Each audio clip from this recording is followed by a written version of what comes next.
चलिए आइए अब हम लोग हिंदी का एक और चैप्टर स्टार्ट करते हैं जिसका नाम है अपना पराया। बहुत ही अच्छा चैप्टर है, इसमें बहुत कुछ आपको सीखने मिलेगा। यहाँ पे हम लोग करेंगे क्वेश्चन आंसर्स। आइए स्टार्ट करते हैं। चैप्टर का नाम अपना पराया, पाठांत प्रश्न और उत्तर। प्रश्न 1, ज्ञानेंद्रियों से क्या अभिप्राय है? उत्तर, मानव शरीर की पांचों आँख, नाक, कान, त्वचा, जिह्वा ज्ञानेंद्रियां बहुत सी छोटी बड़ी तंत्रिकाओं, बहुत बारीकी नसों द्वारा मानव मस्तिष्क से जुड़ी होती हैं।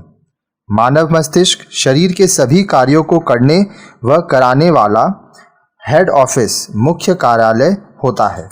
जैसे ही हम किसी बाहरी वस्तु के संपर्क में आते हैं, ये ज्ञानेंद्रियां उसकी सूचना तुरंत मस्तिष्क को पहुंचा देती हैं। मस्तिष्क बहुत तेजी से एक साथ कई कार्य करता है। वह इंद्रियों से प्राप्त संदेशों को समझता है, उन्हें स्मृतियों में रख लेता है और फिर क्रमशः वरीयता के आधार पर उनका विश्लेषण करते हुए नसों, तंत्रिकाओं के माध्यम से उचित कर्मेंद्रिय को आदेश भेजता है। इसके अनुसार ही कर्मेंद्रियां हाथ, पैर, मुंह आदि तुरंत कार्य में जुट जाती हैं और वापस मस्तिष्क को सूचना भेज देती हैं। वस्तुतः ज्ञानेंद्रियां मस्तिष्क की सूचना एजेंसियां हैं और कर्मेंद्रियां कार्यवाही करने वाले कार्य एजेंसियां हैं। जैसे देखिए, ज्ञानेंद्रियां मतलब आँख, नाक, कान, त्वचा, जिह्वा मतलब जीभ, ये क्या करते हैं? ये सूचना प्राप्त करते हैं। और कर्म मतलब काम कौन करता है? आप हाथ से, पैर से, मुंह से, ये सब से आप काम करते हैं। यहाँ कार्य संपन्न होने के संदर्भ में कुछ उदाहरण प्रस्तुत हैं। त्वचा में कांटा चुभ जाने पर गांठ के द्वारा उसका वहीं घिर जाना, बाद में सूखकर निकल जाना। आँख में धूल कण गिर जाने पर आंसू के द्वारा उसे बाहर निकाल देना।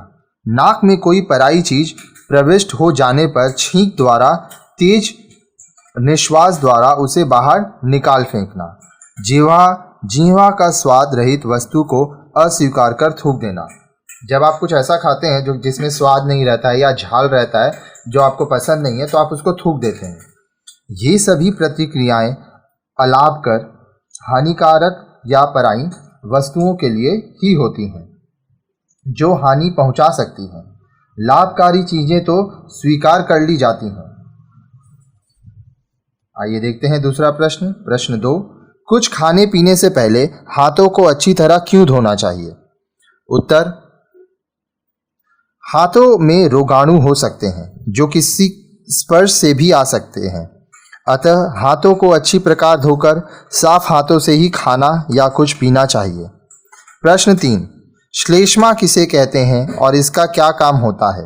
उत्तर, एक प्रकार का लसलसा पदार्थ जो नाक, मुंह से फेफड़ों तक पाया जाता है। रोगाणुओं को रोककर बलगम के रूप में बाहर निकालने में के काम आता है। प्रश्न 4, अपना पराया पाठ में शरीर रूपी दुर्ग की बाहरी दीवार किसे कहा गया है और क्यों? उत्तर, त्वचा देह रूपी दुर्ग की बाहरी दीवार है। यह दीवार शरीर में मुख्यतः 2 प्रकार से रक्षा करती है। प्रथम, यह शरीर की नमी को भाप बनकर उड़ जाने से रोकती है। दूसरे, वायु और वस्त्रादि के स्पर्श से अपने ऊपर आकर जमने वाले असंख्य रोगाणुओं को यह बाहर ही रोक रखती है। परंतु ये रोगाणु भी घात लगाए बैठे रहते हैं कि कब कहीं से त्वचा कटे या फटे और ये भीतर घुसें। मल कर नहाते समय हम अनजाने ही इन सूक्ष्म रोगाणुओं को धो धोकर त्वचा से हटाते रहते हैं। प्रश्न 5, बाल, कांख में या जांघ में गिल्टियां क्यों फूल जाती हैं? उत्तर, रोगाणुओं को इस स्थान विशेष में रोकने के लिए, ताकि ये शरीर में आगे संक्रमण न फैला सकें। ये श्वेत रक्त कणिकाएं इन्हें खाकर खत्म करती रहती हैं तथा मवाद के रूप में या श्लय क्रिया द्वारा रोगाणु शरीर से बाहर कर दिए जाते हैं। प्रश्न 6, वायरस से लड़ता या लड़ती है श्वेत कोशिकाएं? उक्तक, प्रतिपिंड, टॉक्सिन। सही उत्तर है प्रतिपिंड। प्रश्न 7, HIV संक्रमित व्यक्ति को समाज से प्रेम की आवश्यकता है, समाज से दूर रहना चाहिए, अपने पाप की सजा मिलती है, अन्य लोगों को नहीं छूना चाहिए। सही उत्तर है समाज से प्रेम की आवश्यकता है। प्रश्न 8, टीके किस सिद्धांत पर कार्य करते हैं? कुछ वाक्यों में समझाइए।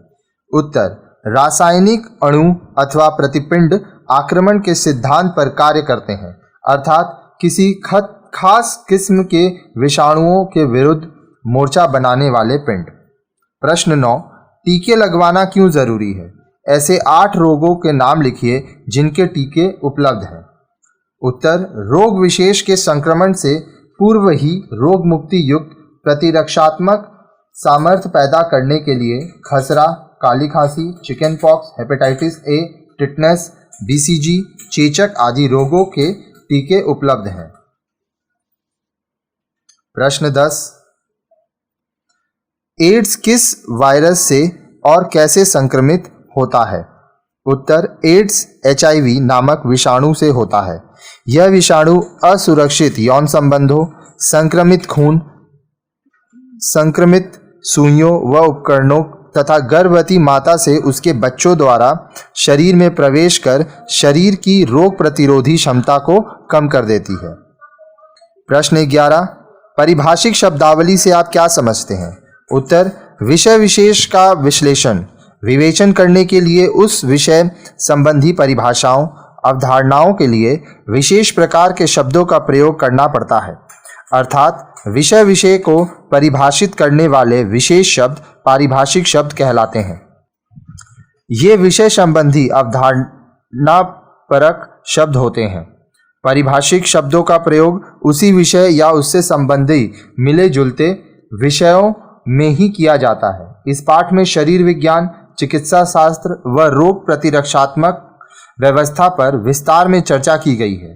अतः यहाँ अधिकांशतः चिकित्सा शास्त्र के अनेक पारिभाषिक शब्दों का प्रयोग हुआ है, जैसे अमाशय, रोगाणु, विषाणु, जीवाणु, बलगम, श्लेष्मा, आहार नली, आंत, टॉक्सिन, प्रतिपिंड, एंटीबॉडी, लसिका ग्रंथि, इन्फ्लुएंजा, चेचक, टीका, टाइफाइड, डिप्थीरिया, हैजा, प्रोटीन, कार्बोहाइड्रेट, वसा, अत्ती, कैंसर, दमा, टिटनेस, संक्रमण, उल्टी, वायुनली, अमल, वायरस, श्वेत कणिकाएं, उक्त कोशिकाएं आदि। प्रश्न 12, अपना पराया पाठ में प्रयुक्त किन्हीं 8 प्रमुख परिभाषिक शब्दों का उल्लेख कीजिए। उत्तर, टीका किसी विशेष बीमारी से बचाव के लिए शरीर के भीतर पहुंचाया जाने वाला पदार्थ, वैक्सीन।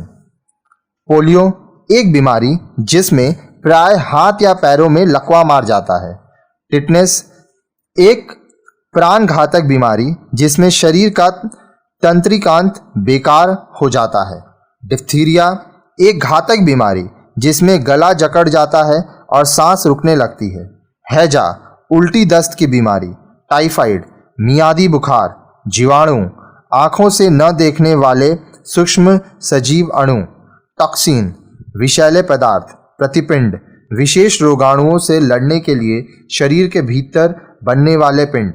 लसिका ग्रंथि प्रतिपिंड बनाने वाली कोशिकाओं की ग्रंथि। इन्फ्लुएंजा फ्लू विषाणु द्वारा फैलने वाला बुखार। चेचक एक बीमारी जिसमें शरीर पर फफोले से उठते हैं। एलर्जी किसी पदार्थ का शरीर के प्रकृति के प्रतिकूल होने के कारण उपद्रव स्वरूप पित्ती, ददोरे आदि निकलने की स्थिति पैदा कर देना। प्रोटीन भोजन का एक आवश्यक पदार्थ। शरीर द्रोही शरीर के प्रति विद्रोह करने वाली।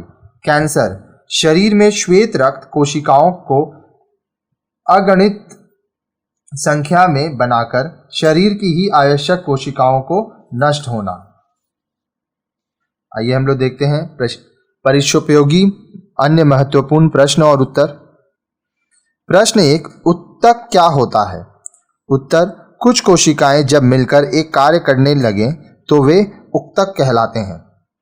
प्रश्न 2, प्रतिपिंड किन्हें कहते हैं? उत्तर, शरीर की प्रतिरक्षात्मक व्यवस्था टॉक्सिन विषैले प्रभाव के विरुद्ध रासायनिक अणु ही प्रतिपिंड कहलाते हैं, जो रोगाणुओं को पनपने से रोके रखते हैं और शरीर की रोग विशेष के लिए प्रतिरक्षात्मक शक्ति को बढ़ाते हैं।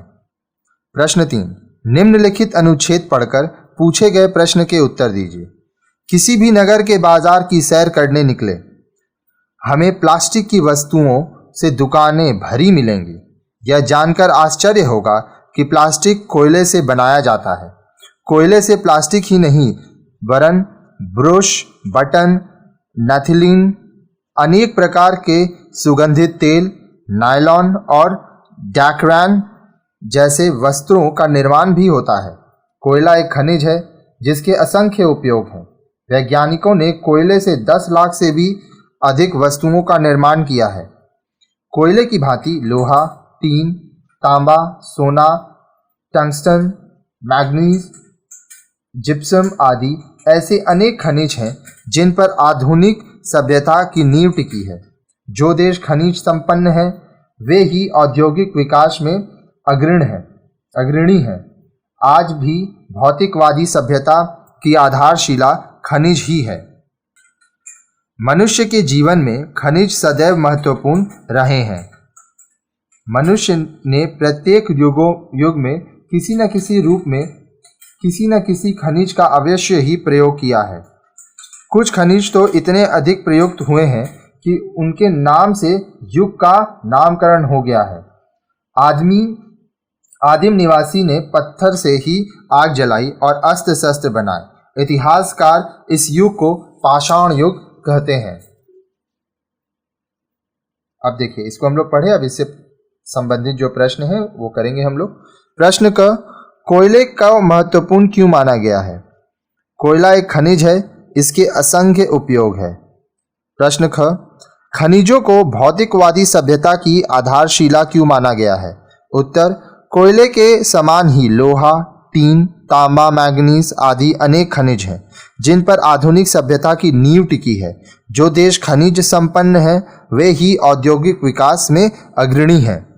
प्रश्न ग, आदिम युग को पाषाण युग क्यों कहा गया है? उत्तर, आदिवासियों ने पत्थर से ही आग जलाई और अस्त्र शस्त्र बनाए, इसलिए इतिहासकारों ने इसे पाषाण युग का नाम दिया। प्रश्न घ, अनुच्छेद का 1/3 शब्दों में सार लिखिए। सार लेखन इसके पहले वाले चैप्टर में हम आपको पढ़ाए थे। जो लाइन से वीडियोस पढ़ते हैं वो पढ़े होंगे। कोयला एक खनिज है जो प्लास्टिक, तेल, नायलॉन के वस्त्रों के निर्माण में उपयोगी है। इससे असंख्य पदार्थ बनाए जाते हैं।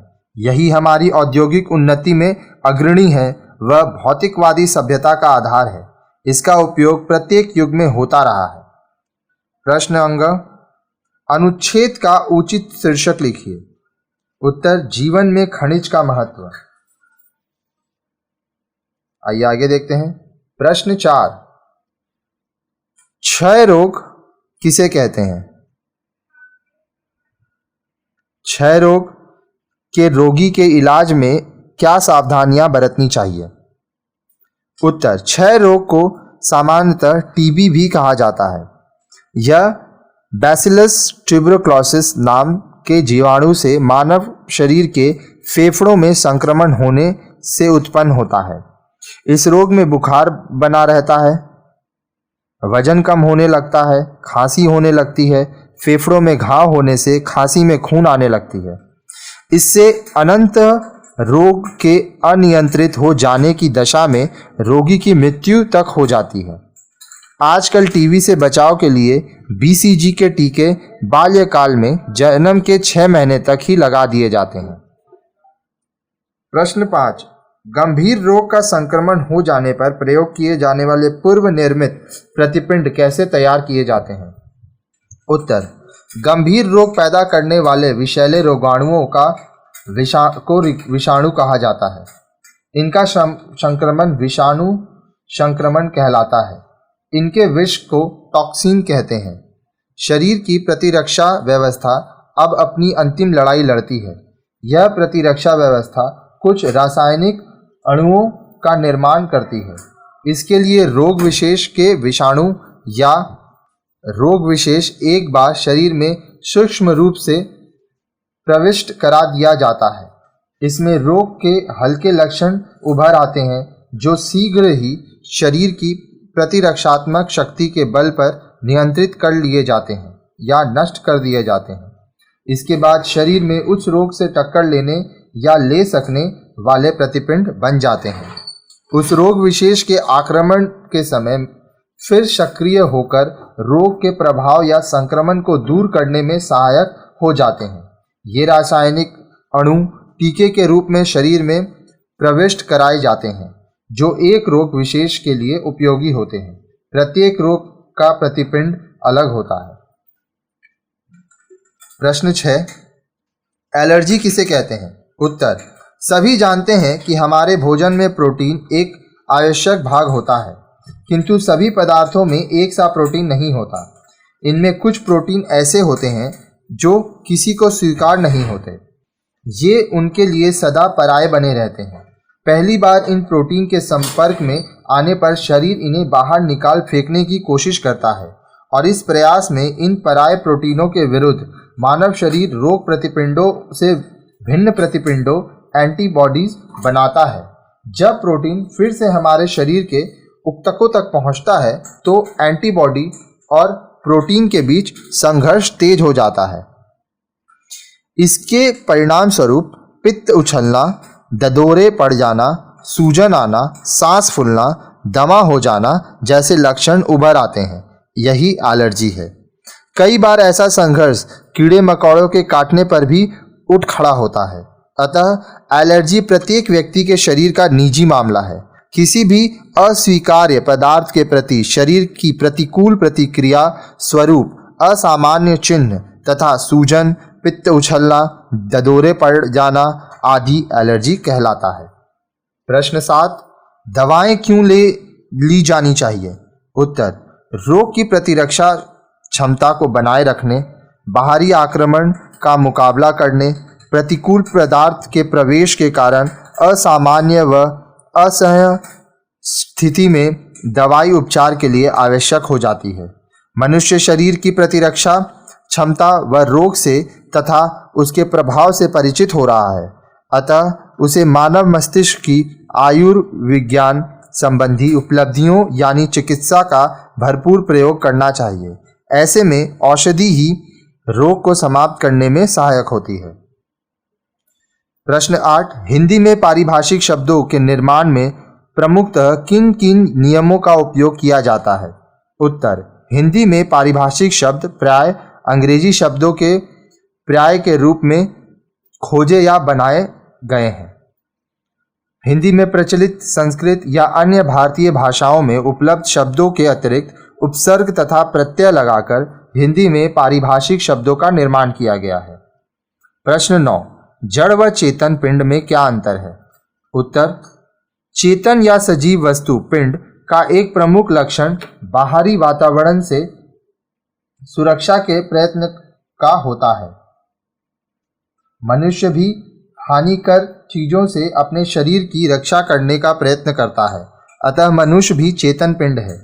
जो पिंड चेतन पिंडों की भांति प्रयास नहीं करते उन्हें जड़ निर्जीव कहा जाता है। बाहरी वातावरण से शरीर की रक्षा का प्रयत्न ही शरीर की सुरक्षात्मक प्रतिक्रिया है। अर्थात शरीर के लिए लाभप्रद अपना क्या है वह हानिकर पराया क्या है। अपने पराये की पहचान का काम मनुष्य शरीर में मस्तिष्क करता है, हमारा दिमाग करता है। प्रश्न 10, विज्ञान का मूल कार्य क्या है? उत्तर, विज्ञान का मूल कार्य यही है कि वह किसी कार्य के होने के कारण को तलाश करता है।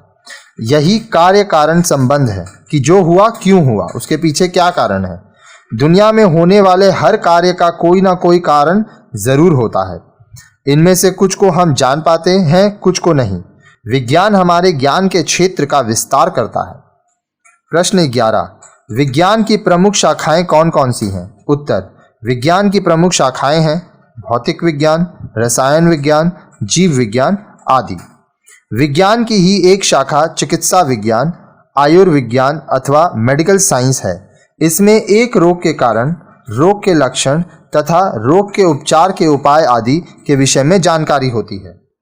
प्रश्न 12, दुनिया की अधिकांश चीजें मुख्य रूप से किन रूपों में मिलती हैं? उत्तर, ये मुख्य रूप से 2 रूपों में मिलती हैं। पहला, जड़ निर्जीव, इनमें जीवन नहीं होता, जैसे पत्थर, पानी, धातुएं, अम्ल व क्षार आदि।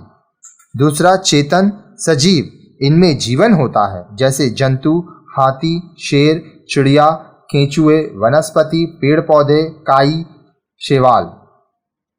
प्रश्न 13, शरीर में कार्यकारी प्रमुख बाहरी अंग कौन कौन से हैं? उत्तर, शरीर कार्यकारी प्रमुख बाहरी अंग को सामान्य इंद्रियां भी कहा जा सकता है। इंद्रियों के 2 प्रकार होते हैं, ज्ञानेंद्रियां जो हमें ज्ञान कराती हैं, दूसरा कर्मेंद्रियों, इनसे हम काम करते हैं। मानव शरीर में 5 ज्ञानेंद्रियां होते हैं। त्वचा, त्वचा से हम ठंडे, गर्म, गीले, भीगे, सूखे आदि का ज्ञान प्राप्त करते हैं। यह स्पर्श शक्ति रखती है। दूसरा, आँखें, आँखों से हम रूप, रंग, आकार आदि का ज्ञान प्राप्त करते हैं। यह देखने की शक्ति रखती है। तीसरा, नाक, नाक से गंध, सुगंध व दुर्गंध का पता चलता है। यह सूंघने की शक्ति रखती है।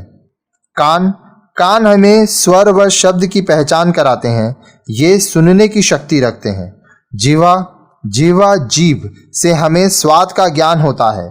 इसमें स्वाद ग्रहण शक्ति होती है, जैसे क्या खट्टा है, मीठा है, कड़वा है।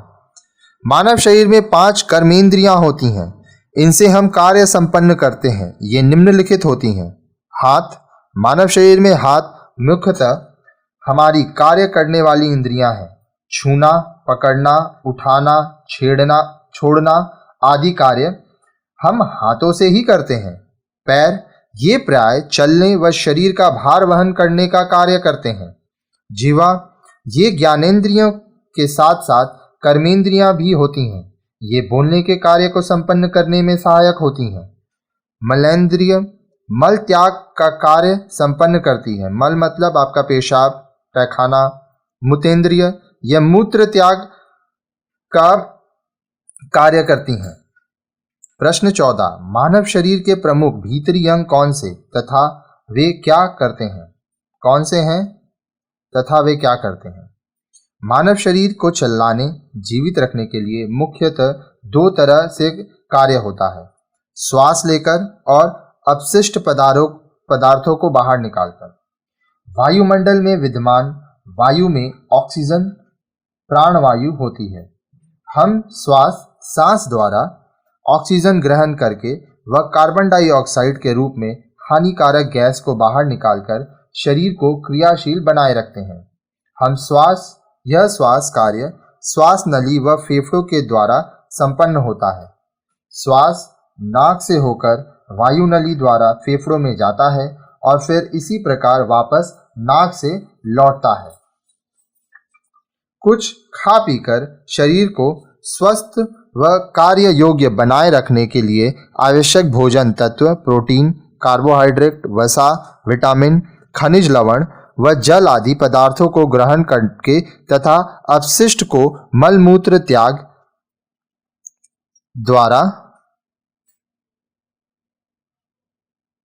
द्वारा बाहर करके मानव शरीर को सक्रिय रखता है। भोजन मुख से भोजन नली द्वारा आमाशय तक पहुंचता है, पेट के अंदर जाता है। यहाँ यकृत, पित्ताशय, आते, गूदा आदि अपने कार्य संपन्न करते हैं। पाच्य भोजन छोटी आंत द्वारा भोजन रस रूप में ग्रहण कर लिया जाता है तथा शेष बचा अपशिष्ट भोजन बड़ी आंत से होते हुए मल द्वारा बाहर निकल जाता है। कई बार आवश्यकता से अधिक खा लेने पर पराय पदार्थ की भांति उल्टी अथवा दस्त रूप में इससे शरीर से बाहर निकाल दिया जाता है। मानव शरीर में जीभ व आमाशय को इसलिए द्वारपाल कहा गया है। प्रश्न 15, रोगाणु क्या है? मानव शरीर में इनके प्रवेश के मुख्य मार्ग कौन से हैं? उत्तर, वायुमंडल में अन्य अनेक प्रकार के छोटे बड़े जीवाणु उपस्थित रहते हैं। इनमें से कुछ जीवाणु रोग फैलाने वाले होते हैं जो श्वास या आहार या त्वचा के कटने फटने के कारण हमारे शरीर में प्रवेश कर जाते हैं। कुछ रोगाणु वायरस या विषाणु भी कहलाते हैं। हमें सामान्यतः यह ज्ञात नहीं होता कि कौन सा रोगाणु या विषाणु शरीर के लिए घातक सिद्ध हो सकता है। अतः सुरक्षा की दृष्टि से हमें चाहिए कि साफ हवा में सांस लें, साफ पानी पिएं, भोजन में प्रयुक्त होने वाले कच्चे पदार्थों को, सब्जियों आदि को साफ पानी से धो लें या उबाल लें। उबली चीजें अक्सर जीवाणु रहित हो जाती हैं। तमाम सावधानियों के बाद भी किसी भी भूल से कुछ रोगाणु शरीर में प्रविष्ट कर ही जाते हैं। चाहे किसी जुकाम खांसी वाले व्यक्ति के संपर्क में संक्रमण से या ऐसी ही अन्य असावधानी से शरीर में प्रविष्ट ये रोगाणु कोशिकाओं व ऊतकों पर आक्रमण कर उन्हें खाना शुरू कर देते हैं और प्रजनन द्वारा अपना वंश बढ़ाते हुए शरीर में अपना प्रभुत्व स्थापित कर लेते हैं और इस तरह व्यक्ति रोगग्रस्त हो जाता है। हमारे शरीर की संरचना जो एक किले के समान होती है, इस पर भी रोगाणुओं के प्रवेश के लिए कुछ रास्ते बन ही जाते हैं। त्वचा शरीर में नमी बनाए रखने साथ साथ रोगाणुओं को भी प्रवेश से रोकती है। कटने फटने, घाव को खुला छोड़ने की दशा में इनके प्रवेश संभव हो जाता है। नाक से सांस लेते समय रोगाणुओं को प्रवेश मार्ग मिल जाता है। मुंह में भोजन के साथ भी रोगाणु प्रवेश कर सकते हैं। नासिका में रोगाणुओं को रोकने के लिए नासिका गुहा में रोम छिद्र होते हैं। ये रोम छलनी का काम करते हैं। इसके अतिरिक्त एक लसलसा पदार्थ श्लेष्मा भी नाक से फेफड़ों तक पाया जाता है। रोगाणु इससे चिपक कर रह जाते हैं, जो अवशिष्ट पदार्थ बलगम के रूप में बाहर निकल जाते हैं। मुंह में भोजन को मिलाने के लिए लार बनती रहती है। यह भोजन को आमाशय में सरलता से प्रवेश योग्य बनाती ही है, रोगाणुओं को भी किसी सीमा तक समाप्त करती है। इस प्रकार त्वचा, मुंह व नाक के रास्ते रोगाणुओं के आक्रमण की अधिकांश संभावनाएं स्वतः ही समाप्त हो जाती हैं। स्पष्ट है कि शरीर की प्रतिरक्षात्मक व्यवस्था को भंग कर रोगाणु शरीर में प्रवेश करते हैं। इसके लिए चिकित्सा का सहारा लिया जाता है। प्रश्न 16, मानव शरीर में रोगाणु किस प्रकार आक्रमण करते हैं और इनके फैलाव को रोकने को प्रारंभिक उपाय कौन से हैं? उत्तर, मानव शरीर में रोगाणु सीधे त्वचा के कटफट जाने से प्रविष्ट होकर अपना एक तंत्र तैयार कर शरीर की प्रतिरक्षात्मक क्षमता के दुर्ग पर ही आक्रमण कर देते हैं। इसलिए यहाँ इनसे बड़ी मोर्चाबंदी के साथ लड़ा जाता है। त्वचा को ढक कर रखना, एंटीसेप्टिक क्रीम लगाना साधारण बचाव के उपाय हैं। भीतर प्रविष्ट हुए रोगाणु रक्त के क्षेत्र में पहुंचते हैं। यहाँ रक्त में रोग व रोगाणु से लड़ने वाली श्वेत रक्त कणिकाएं प्रबल होती हैं, जो रोगाणुओं को फैलाव के लिए वातावरण नहीं मिल पाता और ये नष्ट हो जाते हैं या कभी कभी सुप्त हो जाते हैं। इसलिए उपचार का एक सिद्धांत यह भी है कि रोगाणु के समक्ष उससे बड़ी क्षमता में रोग प्रतिरक्षात्मक शक्ति की आवश्यकता होती है, किंतु जब रोगाणु सक्रिय होते हैं तो वे श्वेत रक्त कणिकाओं को नष्ट कर आगे बढ़ जाते हैं। तरल रक्त में मिलकर ये अपनी हानिकारक प्रक्रिया प्रारंभ करने लगते हैं, लेकिन इससे पूर्व ही एक प्रतिरक्षात्मक व्यवस्था कार्य करने लगती है। इसमें त्वचा में किसी रास्ते संक्रमण से उस स्थान पर एक गांठ बन जाती है। इस गांठ में ऐसी कोशिकाएं होती हैं जो उक्त तरल से रक्त की ओर बढ़ने वाले रोगाणुओं को खा जाती है। ये भक्षक कोशिकाएं होती हैं, लेकिन सशक्त रोगाणु हार नहीं मानते। रक्त में फैलकर अपनी संख्या बढ़ाकर ये उक्तकों को खाने लगते हैं। ऐसे में गिल्टी बनने की स्थिति आने तक ही चिकित्सा की शरण में जाकर इनके दुष्प्रभाव पर रोक लगा देना चाहिए। प्रश्न 17, एंटीबॉडी क्या है और यह किस प्रकार कार्य करती है? उत्तर, विषैली रोगाणु विषाणु कहलाते हैं। विषैले रोगाणु विषाणु कहलाते हैं। इनसे निकलने वाला विष भक्षक कोशिकाओं को ही नष्ट कर डालता है। इसी को चिकित्सा विज्ञान की भाषा में विषाणु संक्रमण, वायरस इन्फेक्शन कहा जाता है। इनका यह रूप टॉक्सिन कहलाता है। शरीर की प्रतिरक्षात्मक व्यवस्था टॉक्सिन के विरुद्ध रासायनिक अणुओं का निर्माण करती है। इन्हें ही एंटीबॉडी कहा जाता है। एंटीबॉडी अर्थात प्रतिपक्ष में बनने वाले पिंड या किसी खास किस्म की विषाणुओं के विरुद्ध मोर्चा बनाने वाले पिंड। इनमें किसी एक प्रकार के विषाणुओं से लड़ने की सामर्थ्य ही होती है, यानी एक किस्म के प्रतिपिंड एक ही बीमारी से लड़ सकते हैं।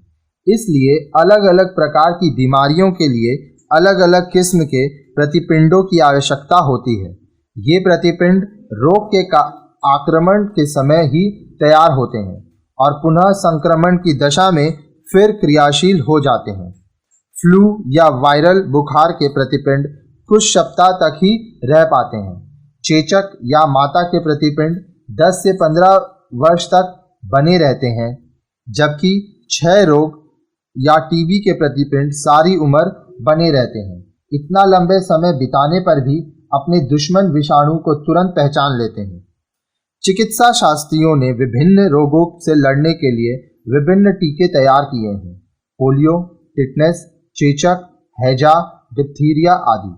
इन टीकों के द्वारा शरीर में संबंधित रोग को कमजोर किए गए। रोगाणुओं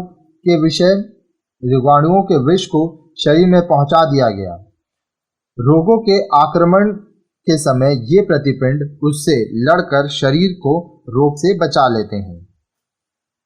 आइए देखते हैं प्रश्न 18, नीचे कुछ महत्वपूर्ण रोग व उनके लक्षणों को बताइए। टिटनेस, पोलियो, चेचक, डिप्थीरिया, हैजा, टाइफाइड, टीबी। उत्तर, टिटनेस। इस रोग में संक्रमण सारे शरीर में फैल जाता है। शरीर में जकड़न होने लगती है और शरीर नीला पड़ने लगता है। इसके लिए एंटी टिटनेस ATS का टीका लगाया जाता है। ऐसा न करने से मृत्यु तक हो सकती है। पोलियो, इस रोग में हाथ पैर टेढ़ा पड़ जाता है। इनमें लकवा मार जाता है। आजकल पोलियो के टीके की बहुत चर्चा है। बचपन में ही बच्चे को पोलियो ड्रॉप दे दी जाती है। इससे वह अपंग होने से बच जाता है। चेचक, इस रोग में के संक्रमण से सारे शरीर में फफोले मोटे मोटे निकल आते हैं। इनमें भीतर तरल पदार्थ होता है। यह छूत का रोग है। इसके भी टीके बचपन में ही सुरक्षा की दृष्टि से लगवा लेने चाहिए। डिप्थीरिया, यह गले का रोग है। इसमें गले में सूजन से गला जकड़ जाता है। सांस न ले पाने की वजह से मृत्यु तक हो जाती है। इसका टीका भी बचपन में ही लगवा लेना चाहिए। हैजा, यह दूषित पदार्थों के परिणाम स्वरूप होता है। इसमें उल्टी, दस्त होता है और शरीर में पानी की कमी से मृत्यु तक हो जाती है। इसका टीका भी बचपन में ही लगवा लेना चाहिए। टाइफाइड, ये मियादी बुखार भी कहलाता है। इसमें आंतों में संक्रमण से घाव हो जाते हैं। आजकल इसके टीके भी उपलब्ध हैं। क्षय रोग, टीबी, एक समय था जब यह असाध्य रोग था। इसमें रोगी को बुखार बना रहता था। फेफड़ों में संक्रमण से यह रोग होता है। BCG का टीका टीबी के संक्रमण से रोकने के लिए बहुत ही उपयोगी उपचार के रूप में बचपन में ही लगा देना चाहिए। इसके अतिरिक्त काली खांसी, खसरा, हेपेटाइटिस A, B, C के भी टीके उपलब्ध है। टीका मतलब इंजेक्शन, इसको वैक्सीन भी कहा जाता है। आइए देखते हैं प्रश्न 19, लेखक ने जीभ व अमाशय को द्वारपाल कहा है। उत्तर, मुख के भीतर जीभ एक द्वारपाल का काम करती है। खाने पीने के प्रत्येक पदार्थ का स्वाद वह परख लेती है। कड़वे और दुस्वादु पदार्थ को जीभ प्राय भीतर ले जाने से इनकार कर देती है। इस प्रकार आमाशय भी द्वारपाल का ही कार्य करता है। कई बार जब भोजन में कुछ अनचाहे तथा हानिकारक पदार्थ शामिल हैं, तो आमाशय उसे बाहर फेंकने में लग जाता है। उल्टी व दस्त होने का यही कारण है। इसलिए लेखक ने जीभ व आमाशय को द्वारपाल कहा है। जैसे चौकीदार परिचित या सज्जन व्यक्ति को आदर सहित घर के भीतर आने देता है तथा चोर उचक्कों उठाई गिरोह को भगाकर घरों को सुरक्षित रखने का दायित्व निभाता है, यही काम शरीर में जीभ व आमाशय करते हैं। प्रश्न 20, घातक जीवाणुओं के से सामान्यतः किस प्रकार बचा जा सकता है? उत्तर, अनेक प्रकार के असंख्य छोटे जीवाणु हवा में उपस्थित रहते हैं और हमारे श्वास और आहार द्वारा ये शरीर में पहुंचते रहते हैं। इन जीवाणुओं में कुछ रोगों को फैलाने वाले होते हैं, जिन्हें रोगा कहा जाता है। कुछ विषैले रोगाणु वायरस या विषाणु भी कहलाते हैं। कुछ जीवाणु शरीर के लिए फायदेमंद भी होते हैं, जैसे दही के जीवाणु। हम जानते हैं कि दूध में विशिष्ट प्रकार के जीवाणुओं की वृद्धि से ही दही बनता है। प्रश्न 21, निम्नलिखित अनुच्छेद को पढ़िए तथा नीचे दिए गए प्रश्नों के समुचित उत्तर दीजिए। हमारी त्वचा मुख्यतः दो काम करती है। एक तो यह हमारे शरीर में नमी बनाए रखती है, दूसरे वातावरण में मौजूद इन रोगाणुओं को शरीर के भीतर कोशिकाओं तक पहुंचने से रोके रखती है।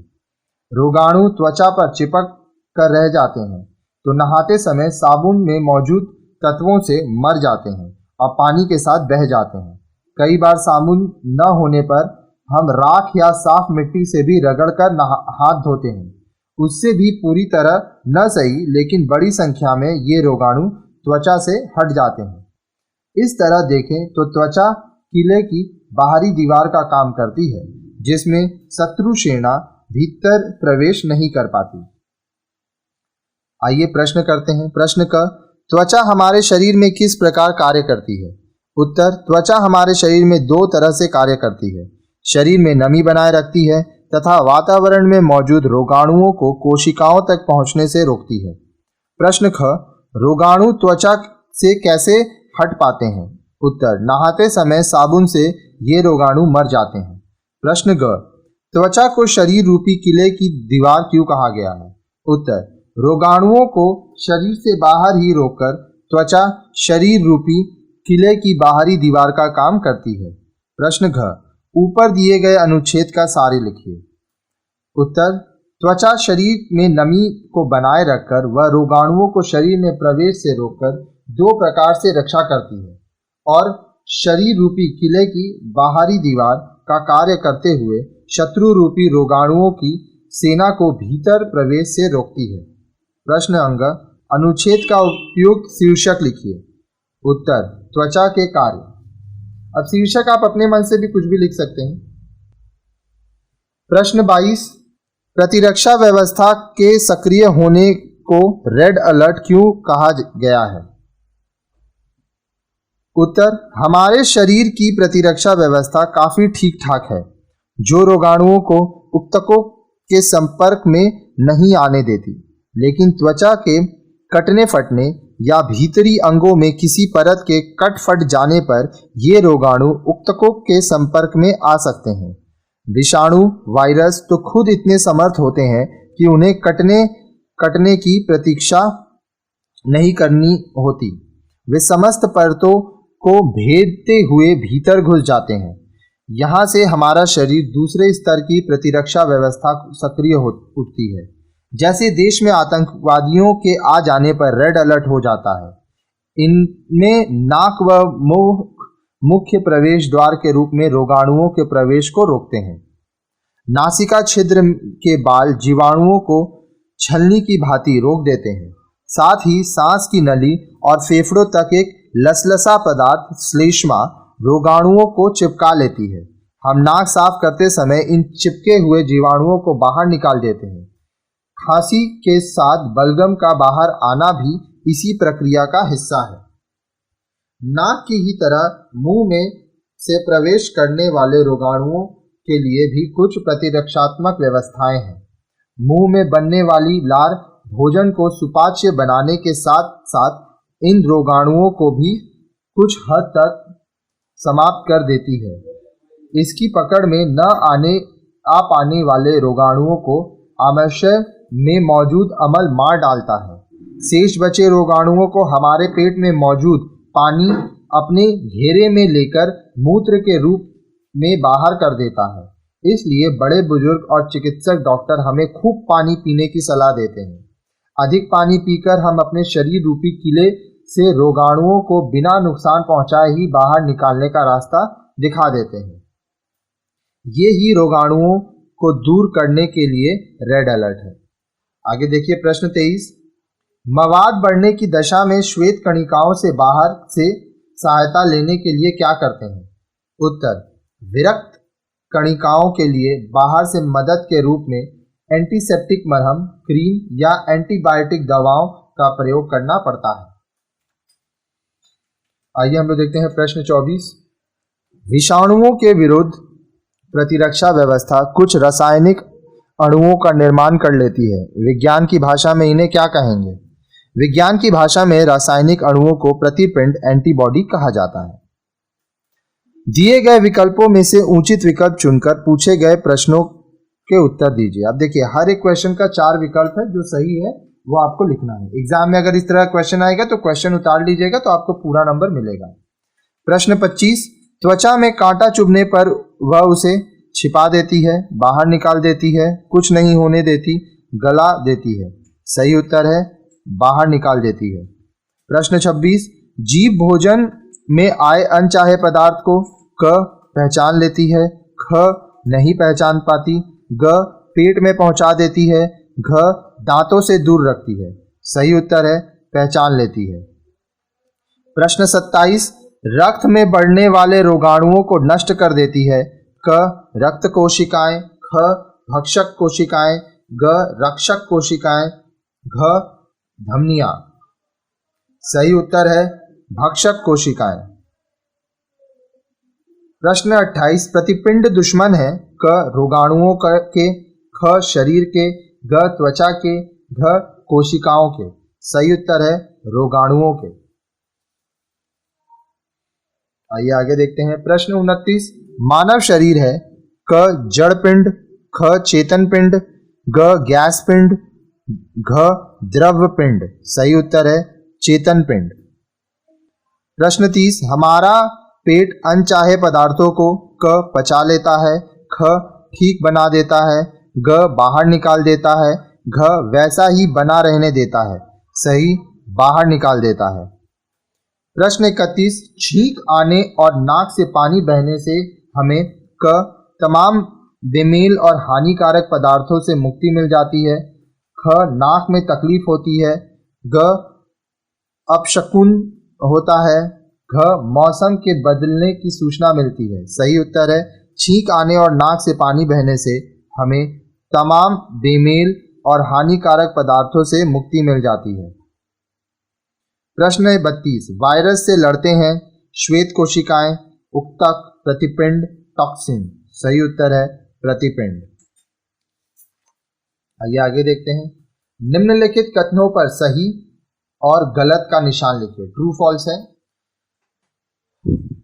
क क्षय रोग के प्रतिपिंड जीवन भर शरीर में बने रहते हैं। सही है या गलत है? देखिए एक एक करके आपको बताना है।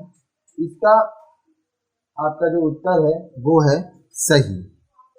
चेचक का टीका एक बार लगवा लें तो इस रोग से जीवन भर के लिए मुक्ति मिल जाती है। सही। डिप्थीरिया रोग के लिए कोई टीका नहीं बना है। गलत। गंदे पानी या दूषित भोजन से हैजा के विषाणु पैदा होते हैं। सही। टिटनेस के विष का संक्रमण केवल चोटग्रस्त स्थान पर ही होता है। गलत। ठीक है, एग्जाम में इस तरह से आएगा तो उतार के करिएगा। प्रश्न 34। शरीर में ददोरे पड़ जाना लक्षण है प्रोटीन की कमी का, प्रोटीन की अधिकता का, एलर्जी का, प्रतिपिंड नष्ट होने का। सही उत्तर है एलर्जी का। प्रश्न 35, निम्नलिखित से सही और गलत कथन छांटिए। कौन सा सही है कौन सा गलत ये बताना है। फिर से ये ट्रू फॉल्स है। कुछ शरीर प्रोटीन नहीं ग्रहण कर पाते, सही। एलर्जी हर किसी को एक जैसी होती है, गलत। शरीर में कुछ विद्रोही कोशिकाएं भी पैदा हो जाती हैं, सही। व्यक्तियों को रोगों से लड़ने के लिए शरीर की प्रतिरक्षात्मक व्यवस्था पर ही आश्रित होना चाहिए, गलत। आइए प्रश्न 36 देखते हैं। शरीर में ददोरे पड़ जाने पर आप क अधिक मात्रा में पानी का सेवन करेंगे, ख प्रोटीन को बढ़ाने की कोशिश करेंगे, ग एलर्जी के लिए डॉक्टर से संपर्क करेंगे, घ नष्ट होने का इंतजार करेंगे। सही उत्तर है ग, एलर्जी के लिए डॉक्टर से संपर्क करेंगे। प्रश्न 37, मानव शरीर के लिए अपने पराये का निर्णय करने का काम किसका होता है। फेफड़े, मस्तिष्क, हृदय, यकृत। सही उत्तर है मस्तिष्क। प्रश्न 38, छींक आना और नाक से पानी बहना शरीर की कौन सी प्रक्रिया है। स्वाभाविक, प्रतिरक्षात्मक, उत्तेजनात्मक, उत्प्रेरक। सही उत्तर है प्रतिरक्षात्मक। प्रश्न 39, निम्नलिखित वाक्यों को पढ़कर सही अथवा गलत का निशान लगाइए। सही गलत करना है। शरीर की प्रतिरक्षात्मक प्रक्रियाएं हानिकारक पदार्थों को शरीर में अवशोषित होने से रोकती हैं, सही। अधिकतर प्रतिपिंड शरीर में पहले से मौजूद होते हैं, गलत। शरीर में पित्ती उछलना, सूजन आना एलर्जी का उदाहरण है, सही। विज्ञान हमारी जानकारी के क्षेत्र को सीमित करता है, गलत। पशु पक्षी, कीड़े मकोड़े आदि सभी प्राणी और वनस्पति चेतन पिंड हैं, सही। कान हमें गंध की पहचान कराता है, गलत। अब देखिए ट्रू फॉल्स आएगा तो क्वेश्चन उतार लीजिएगा। यहाँ पर ये चैप्टर का हमारा क्वेश्चन आंसर्स खत्म होता है। अगर आपको हमारे वीडियोस अच्छे लगते हैं तो आप हमारे वीडियोस को अपने दोस्तों के संग शेयर कीजिए ताकि वो भी पढ़ सकें। शेयर करने के लिए आप Facebook, WhatsApp, hike, Telegram, Instagram सबका इस्तेमाल कर सकते हैं। आप ट्यूशन पढ़ने जाएं, स्कूल जाते होंगे, कॉलेज जाते होंगे, सब जगह लोगों को हमारे चैनल के बारे में बताइए ताकि ज़्यादा से ज़्यादा लोग हमारे चैनल से पढ़ सकें और अच्छे नंबर से पास हो सकें। साथ ही साथ अगर आप हमारी सहायता करना चाहते हैं तो आप हमें डोनेशन भी दे सकते हैं। डोनेशन के लिए आप हमारे नंबर 9051378712 इसमें पेटीएम द्वारा, फ़ोनपे द्वारा या गूगल पे द्वारा जो धनराशि आप चाहें वो आप डोनेट कर सकते हैं ताकि हमारा भी सहायता होते रहे। पढ़ते रहिए, खुश रहिए, ज़िंदगी में कामयाब बनिए। धन्यवाद।